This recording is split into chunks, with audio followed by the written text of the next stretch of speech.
இது சரியில்லை, அது சரியில்லை, அவர் சரியில்லை, இவர் சரியில்லை எல்லாம் சொல்றாரு. அதான் நீங்க என்ன செய்ய போறீங்க? வரலாற்று வினோதம் என்னன்னா, தொடர்ந்து ஒரு பாரம்பரியமான நீதி கட்சி தொடர்ச்சி, ஆனா இது என்ன புதிய சமூக நீதி கட்சின்னு ஒரு முறை. ஐயோ இல்லைங்க, அது மாத்திரம் நான் சொல்றேன், எனக்கு கோவம் வருதுங்க, தயவுசெய்து.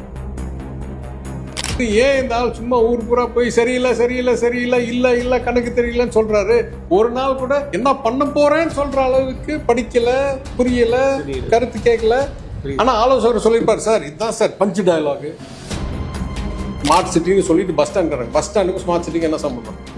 ஸ்மார்ட் சிட்டின்னு சொல்லி ஷாப்பிங் காம்ப்ளெக்ஸ் என்வாயர்மெண்டல் கிளியரன்ஸே வாங்காம கட்டி திறக்க முடியாம பில்டிங்கை வச்சுருக்கோம் 4 வருஷமா. பழமை வாய்ந்த மாநகரங்களில் உங்களுக்கு லிமிட்டெட் கெப்பாசிட்டி தான் இருக்கு மாற்றத்தை உருவாக்குவதற்கு. இந்த அதுதான் சவால்ங்கிறேன்.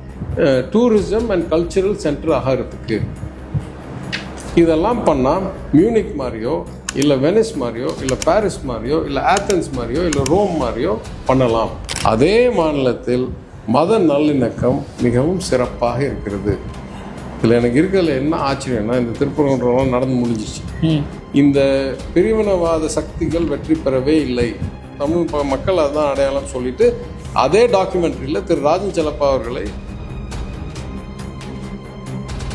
ஒரு மாஸ்டர் டேட்டா பேஸ் வச்சுங்க, அதுதான் பிரிண்ட் அவுட்டு. 10 ஆண்டுகளில் தொகுதி மேம்பாட்டு நிதி இல்லைன்னா, சிஎஸ்ஆரில் என்ன, தனிப்பட்ட பணத்தில் என்ன, அரசு திட்டங்களில் என்ன, பாலங்கள் எத்தனை, கட்டடங்கள் எத்தனை, சுப்பிரமணியபுரம் புது அடுக்குமாடி வீடு, Arappalayam bridge, Goripalayam bridge, Sellur bridge, Annanagar bridge, இந்த மாதிரி இதெல்லாம் நான் பண்ணிடுறேன். லிஸ்ட் எல்லாமே தகவல் வச்சு. ஓகே கள மகிழ்ச்சியாக இருக்கா சார்?